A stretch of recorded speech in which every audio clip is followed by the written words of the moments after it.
Okay, so this week we are going over chapter 4, which is persons and situations. And so there's been a long debate, although some would argue that the debate's kind of been settled, and we'll talk about that. But there's been a long debate over what we call situationist versus trait psychologist, and this debate is largely kind of social psychologist versus personality psychologist, and the differing views that they hold and the different philosophies that they both hold. Um, so um, so just to go over some of the objectives of this chapter, we're going to introduce trait approach to understanding personality, and I think we've talked about that in previous weeks so far. We're going to discuss the person and situation debate. We're going to discuss personality effects and predictions of important life outcomes, and then discuss the resolution of the person situation debate. So, most research within the trait approach relies on correlational designs, and correlational designs are great for basically kind of telling us when there's a relationship between two things, sometimes more, but at least two things. So you have 2 points, and you're trying to figure out, how much are those two related, and the traits themselves should be able to predict behavior. Now, the focus is on individual differences between people, and that one of its strengths is that it tends to assess and attempts to understand how people differ, which is kind of nice. It's focusing on how are we different from one another, and getting a sense of like, well, maybe this person's a little bit more I don't know, generous than this person, but that person is a little bit more assertive than this person, and so you're kind of just picking out how are people a little bit different from one another. But that's kind of the weakness of this too, is that we kind of neglect a little bit of what's in common and what's common to all people, because a lot of times there is a lot of overlap in our personalities, and so how it instead of looking at what makes us in common, it's always just looking at what makes us different. Now, this is an interesting quote. Every man, in certain respects, is A, like all other men; B, like some other men; or C, like no other man. Now, when they're talking about men, or man, I think what they really mean is everybody, right? This general human beings, and so this is an interesting way of looking at things, in that look, there's ways that we are totally like everybody else, there's ways that we're not at all like anybody else, and there's ways that we have this overlap with some other people. Now, trait approach focuses more on that second level of how are we like some other people and then unlike some other people, and we're basically having this building blocks of personality. So traits are like these building blocks of personality as we build and build on them. So some properties and processes are going to be universal, but some properties differ and allow for some of this grouping to happen. And, some individuals are unique. Now, personality traits are not the only factor that control behavior. And you have to ask yourself certain questions in order to get to this, right? And this is kind of the fundamental problem of the trait approach here, is that, do traits even exist, right? I don't know.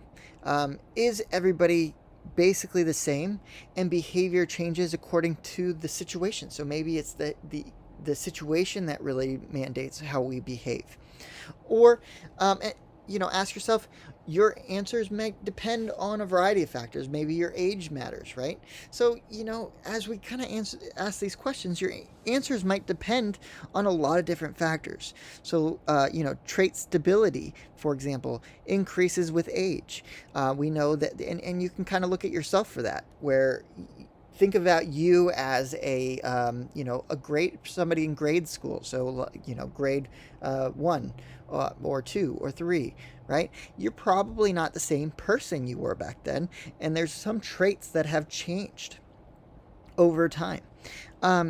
some of them might be related to maturity. Some of them might be changes because of general mental health or physical health, right? But, there's consistency once we hit maturity a lot of times. And so people are differ in how consistent they are throughout time, but there's also some consistency there too. I think most people would agree that that traits do exist. I think the big factor now is figuring out how much do traits really matter, and that was a big question that this guy Walter Mischel basically posed. And now Mischel is basically posed that behavior is too inconsistent across situations for individual differences to be characterized by traits, meaning that the people don't act the same in every situation, and therefore how can we really lean into traits? And so, you might ask the question, which is more important for determining what we do, the person or the situation? Well, Walter Mischel would probably lean more on the situation. And so he, in the 60s, this is where this came about. Now, you might be asking, why is this important? Well, it's at the center of how we think about personality.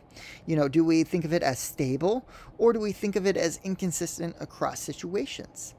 It has implications for understanding individual differences and the basis of important life outcomes. And that's kind of why it's so important. It's just, how are we looking at personality?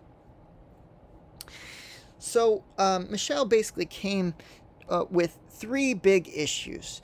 It was, does personality of an individual transcend the immediate context and provide a consistent guide to actions, or is it what a person does utterly dependent on the situation at that time?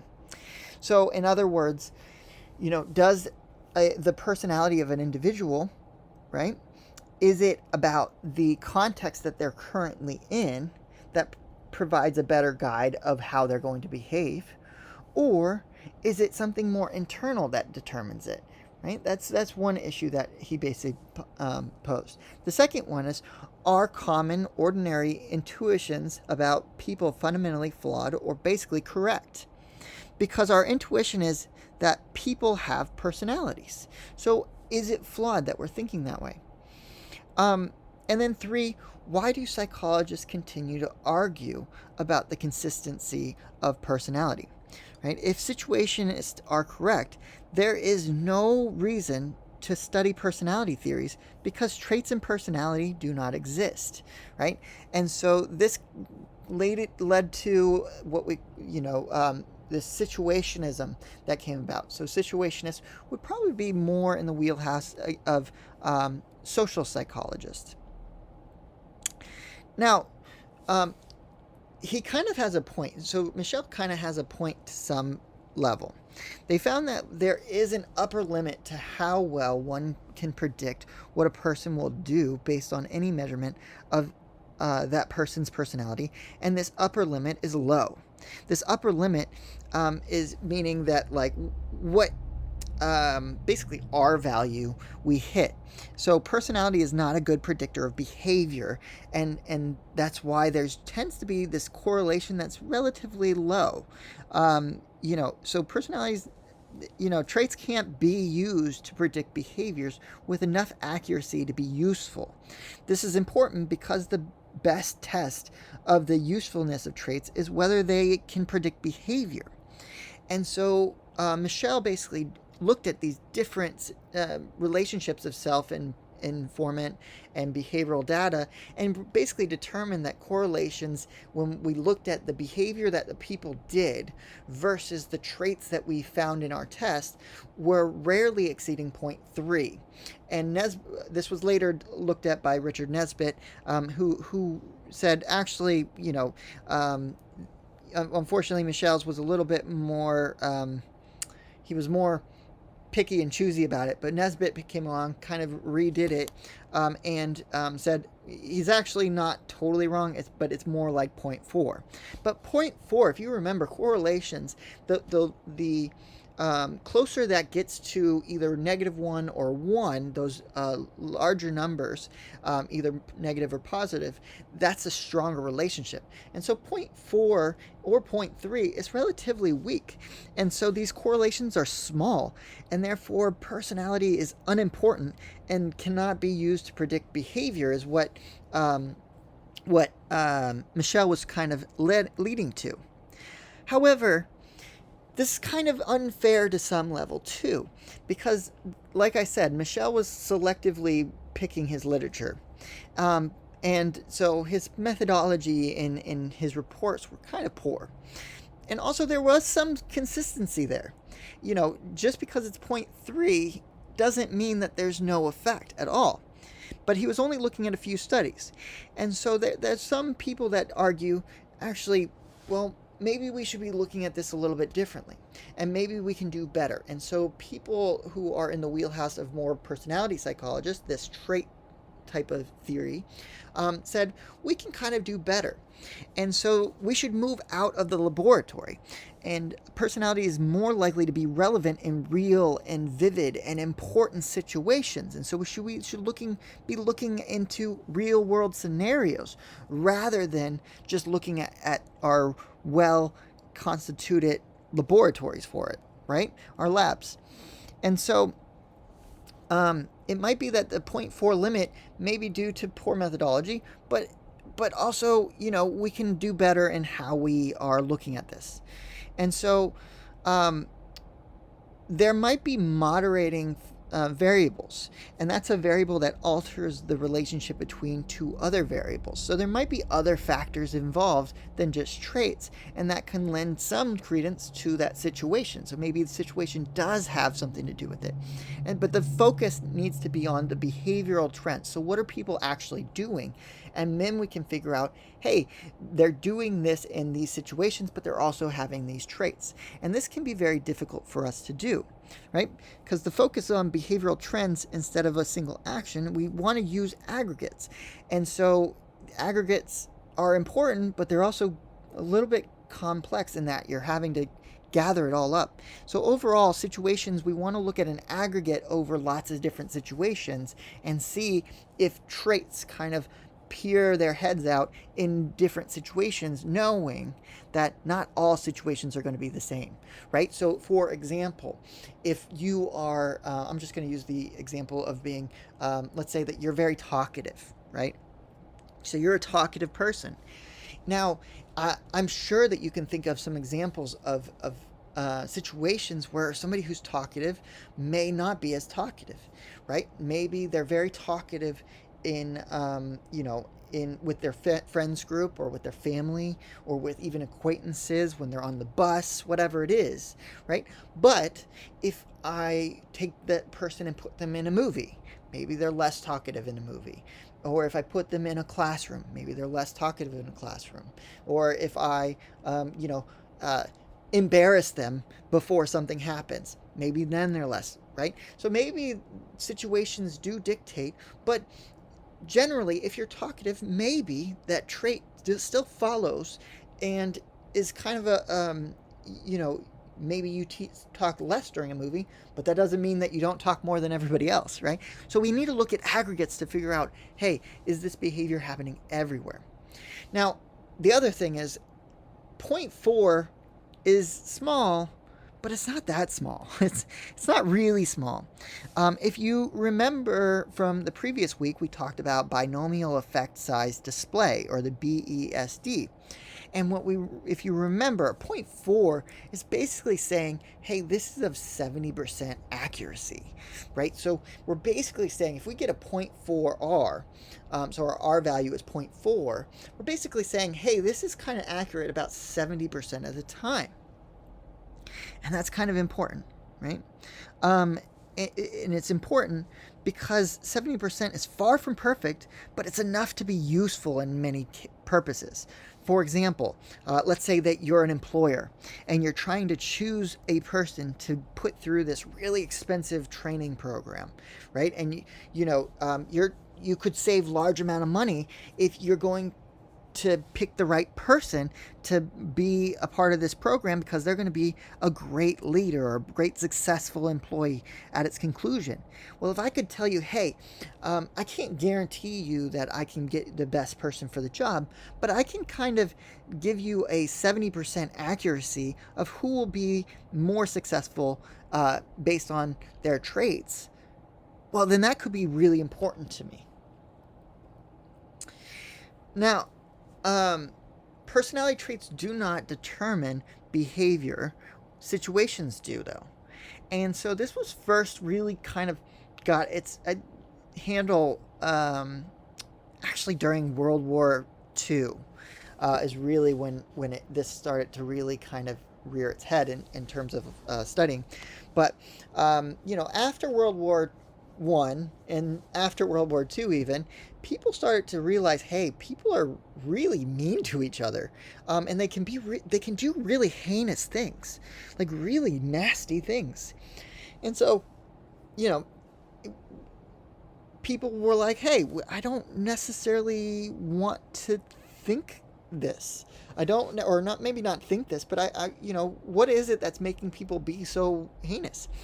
And so this was the main factor that led Stanley Milgram to run his experiment. So if you remember it back in probably your intro to psych days, we talked about the Stanley Milgram experiment, or I'm assuming they talked about the Stanley Milgram experiment. But essentially what they did is they basically said, hey, how do we get people to obey even things that would shock an innocent person? So things that they would normally not do, how do we get them to do that? And so Stanley Milgram basically said, hey, if I wore a white coat, or if I looked like I had some sort of power or authority, can I get you to obey and follow orders that really would be quite harmful to others? And so that's where this kind of the situation popped up. So it has long seemed remarkable to me that situationists, though, have been willing to claim that situations are important, yet have been seemingly unconcerned with, measuring situational variables in a way that indicates precisely how or how much situations affect behavior. So, in this case, it's like, well, maybe it's the situations, right? But, this doesn't necessarily dictate how everybody is going to react in every situation either. So I can't put one person in the same situation and get the same outcome. And if you've studied the Stanley Milgram experiment, you find that the R in this situation is 0.42, which again is kind of similar to the traits. So they kind of have the same problem going on. After all, not everybody responds to a particular situation the same way. When situationists claim that situations are important, but do not specify what is important about them, or to what extent, or, as one trait psychologist pointed out, okay, how do I know it's the situations? Maybe it's not the situations, maybe it's the traits, maybe it's something else. Not sure, right? Because it could be many things. It could be a person's culture. It could be a person's state of mind in that moment. It could be the person's age. It could be a lot of factors, right? So determining how situations affect behavior, total variance, what you would think is total variance minus the variance explained by your personality should make sense, but it doesn't make sense, right? It doesn't quite make sense this way.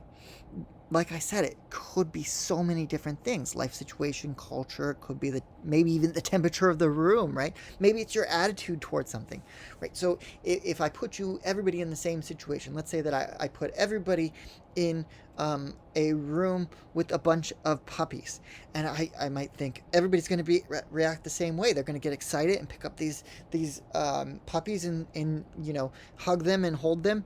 Well, maybe your attitude matters in that moment. Maybe it's I've been bitten by a dog and I don't like puppies because I get nervous around them, and therefore I want them to stay away, and so I'm anxious in this situation, whereas my counterpart gets really excited because she loves, or he loves, or they love puppies, right? I don't know, right? But it could be due to personality traits. It could be a situation, but it says nothing about the important aspects of the situation in that sense, because it could be a lot of things that impacting that situation, and that's the problem. So, how the effects of situations on behavior should be determined. You know, the interesting thing is that they find that situational effects have about the same as trait effects. And so the way we were looking at things is a little bit different. Now, this is David Funder, this picture here. Now, David Funder is actually pretty brilliant. He works at UC Riverside. He's got great ideas.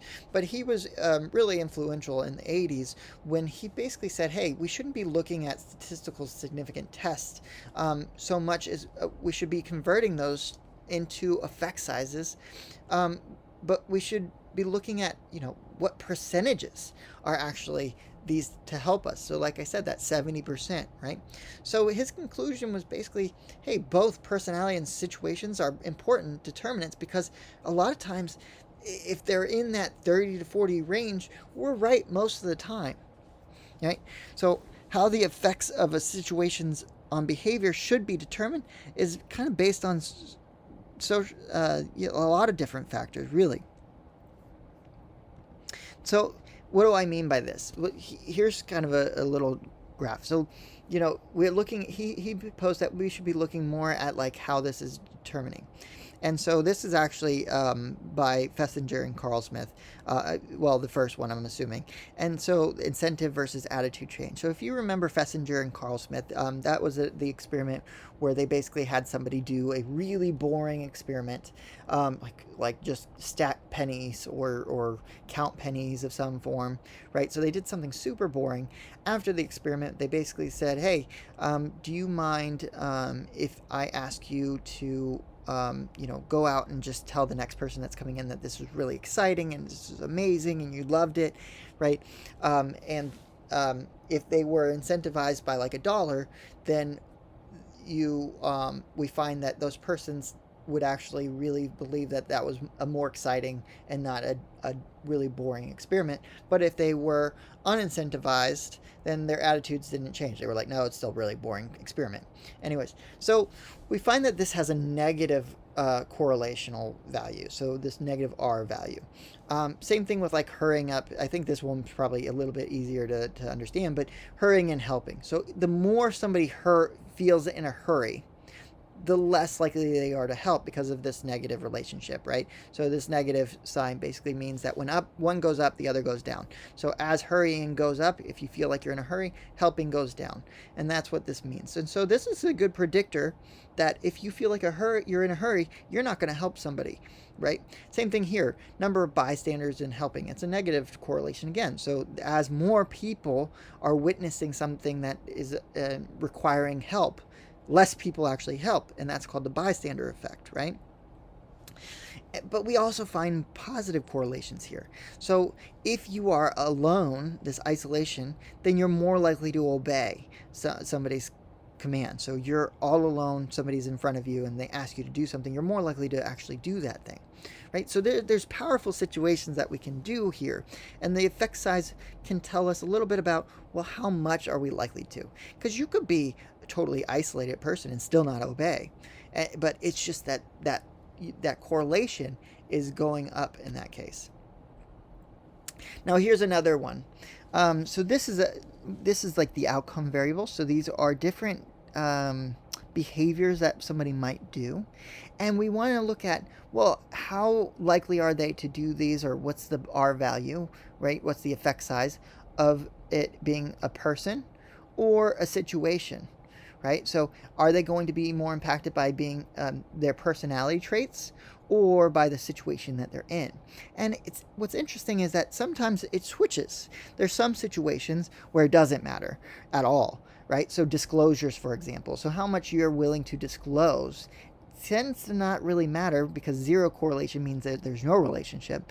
It tends to not matter between your personality or the situation you're in. You're going to disclose what you want, regardless of both. However, there are some where it does matter what your traits are. So, for example, gestures. So, like using your hands a lot. So, this might have more to do with your traits. It's 0.66. That's actually quite strong, and less to do with the situation you're in. So, somebody who uses a lot of gestures, right? They're going to be somebody who always uses a lot of gestures. And it doesn't seem to matter what the situation is. However, that's not always the case. So, for example, mutual gaze frequency. So, the situation might matter more than the traits. So, how much you're looking at something matters more about what the situation itself is rather than any type of trait. Does that make sense? I hope that makes sense. So, what we want to know here, the big takeaway here is that I guess both of them actually do matter, right? There's importance to how much impact a situation has and how much a person does. Now, the problem though is that, and the takeaway is that, well, it's not 100% no matter what. So regardless, there's always going to be a little bit of a chink in the armor, for lack of better words, in that we can't know always what a person's going to do regardless of the situation or regardless of the personalities. This is just a graph, and it kind of shows you a little bit of that it's a scatter plot of those different points that we just saw. But as you notice here, this is about person variance, and so somebody with a lot of gestures is over here, which means that this has more to do with your and it's rather low on situation. So gestures is more to do with your traits, but over here frequency gaze is more situation than it is personal, and so there's lots of things that matter, right? So smiles, for example, pretty high in your traits, less on situations. So somebody who's very smiley, it's probably they're always going to be really smiley. What's interesting is warmth is kind of in the middle, right? Where the situation matters if you're going to be warm and loving, and your personality kind of matters a little bit too, right? So we're all over the place, and so it's kind of hard to say whether it's traits or personality that's really going to impact it, but it could be a lot of different things. Now, everyday perceptions of personality traits are largely erroneous or fundamentally mistaken. We are somewhat flawed to always predict based on a person. So, what this is kind of saying is that, we can't always predict what a person's going to do, right? But we're generally able to guess or somewhat kind of get a sense of how somebody's going to react. Think of somebody that you really know well, right? The effects of a personality on behavior are large enough to be perceived pretty accurately to you. So if you have, your parents or a sibling, or if you have a child, you can probably guess, okay, if I put them in a situation, how is this person going to behave, right? And get a sense of what are they normally like. And so, the importance of traits is reflected in our language too. So there is definitely something to traits. What I mean by the importance of traits is reflected in our language is actually we have quite a lot of words to describe a person and less to describe a situation. In fact, a lot of times situations are described through descriptions that we would normally use for people. So, for example, somebody might say, oh, it was a really cheery occasion, where cheery is more of a descriptor. It's more of a trait of a person, but we're using it towards a situation. And so we tend to actually look at a person and determine those traits based on that more than anything else. Now, this right here is 5 different traits. In fact, if you are familiar, these are actually called the Big 5 factor traits. So a lot of times people will call them the Big 5. So we have extroversion, we have agreeableness, we have conscientiousness, neuroticism, and openness. And so actually there's an acronym to remember these if you'd like, which is either OCEAN, so openness, conscientiousness, So O for openness, C for conscientiousness, E for extroversion, A for agreeableness, and N for neuroticism. Or sometimes people do canoe. So again, CANOU, whichever, it doesn't matter. It's just a cute little acronym to remember it. Now, what we find though is that there's different outcomes when we do look at traits. There's different outcomes that are appropriate that we find in different areas of their life a lot of times. So over here we have individual outcomes, and this is more of like a personal kind of what they feel. So for example, somebody who is high in agreeableness probably is going to be more religiously involved a lot of times, or they're going to be more into having humor in the things that they do, right? Now, interpersonal outcomes is like between you and somebody else. So let's say somebody who's high in neuroticism. Neuroticism is how able a person is to control their emotions, right? Between them, there a lot of times, if you're high in neuroticism, you have poor family relations because, well, a lot of times your emotions get the best of you, and so those two are kind of correlated. And then you have institutional outcomes, and this is kind of how you are in other areas of your life, not necessarily involving interpersonal connections, but like your job or school or other things like that. So for example, conscientiousness. If you're high in conscientiousness, which is the how organized you are, right? Generally you have high job performance or occupational success, and that kind of makes sense, right?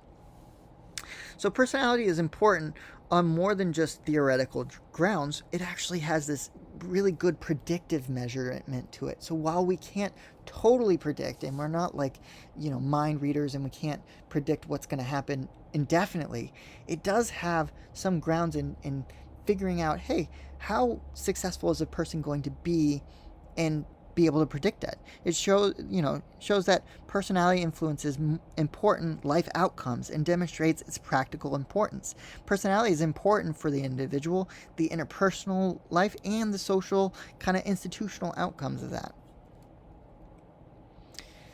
So personality traits become especially important when the goal is to describe how people act in general across time and across situations. What this means is that when we're looking at personality, we're looking at it in terms of like an aggregate when traits. So we're not looking at just one particular situation. We can't predict one particular situation. What we can predict is many, many situations that person might be involved in. And so, but situations do matter from time to time, right? So this is where interactionism comes in. And interactionism, it's the view that persons and situations are constantly interacting with each other to produce behavior. So, a lot of times the effect of a personality variable may depend on the situation, or vice versa. It could relate to the trait.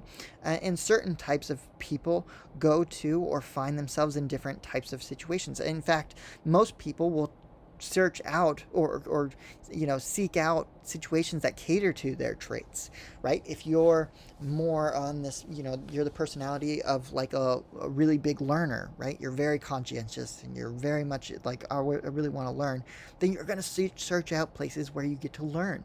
You're going to go to the library. You're going to go to the museums. You're going to go to college. You're going to go to all these places that you think you can gather those things. If you're more of this energetic, maybe, athletic type, then you're probably going to look for situations that are going to involve that, physical element. So you're going to, join the intramural teams, or you're going to be already on a team, right? Or you might go and work out a lot, or you might take runs, right? You're going to look for situations that put you in those situations that you're comfortable with and you enjoy.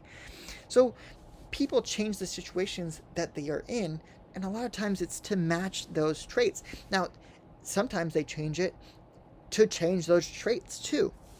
So, if you have an addictive type of personality, and let's say that you have been involved in some sort of drugs, or alcohol or whatever it may be, and you want to change that, well, what are you going to do? You're probably going to, your best chance of getting out of that is to find a new group of friends that don't do that, and put yourself into situations where you will be more successful, or get away from that. So that's the case too. So situationism's view on human nature is that people are free to do whatever they want, right? Because when it's the situation that they're put in, and it kind of leads to this idea of everybody is equal and differences are only a function of the situation. If the situation can really be powerful, then nothing we do is ever really our fault. And that's kind of the idea of situationism. Everybody's equal, the differences are a function of the situation. Now, personality's view of human nature is that behavior is partly determined by your personality. So the things you do is determined by your personality. And everybody is unique. And people can develop consistent identities and styles that allow them to be themselves across different situations. So behavior is determined by personality. So people are not free to do whatever they want. Some people are more likely to have negative outcomes, right? And so that's kind of more of personality. So in some ways, what we're kind of saying is this is like free will versus determinism to some aspects, right? And so what's the resolution of this? And actually, I'll be honest, the resolution was kind of like, you would have thought it would have been like this really like aha moment, but really people just were like, oh, okay. Which is, people maintain their personalities even if they have to adapt their behavior because of a situation. Meaning, a lot of times you're going to be a certain type of trait throughout your life, and it may fluctuate a little bit, but if you're high on a trait, you're likely to still be high on it even in those situations. Now it's not predetermined, but you have a higher likelihood, right? If you are let's say you're a very generous person, I can't tell you that you're always going to be generous, but you're probably always going to be more generous than somebody who's lower in generosity. And people can flexibly adapt to situations. And have a generally consistent personal style. So everybody's going to have a little bit of a different style when they approach a situation, and the situation does play a factor. Sure, absolutely, the situation does matter, but so does your trait, so does your style. So in conclusion, people are psychologically different, and these differences do matter. All right. Now, with that is the persons and basically person and situation debate, and this is where we're at. Hopefully, this helps elucidate a little bit more on the topic. If you have questions, please reach out to me, email me, or just get in contact with me, and I'll be happy to answer any of your questions that you might have. But outside of that, have a great week, and I will have another one for next week for you. All right, bye-bye.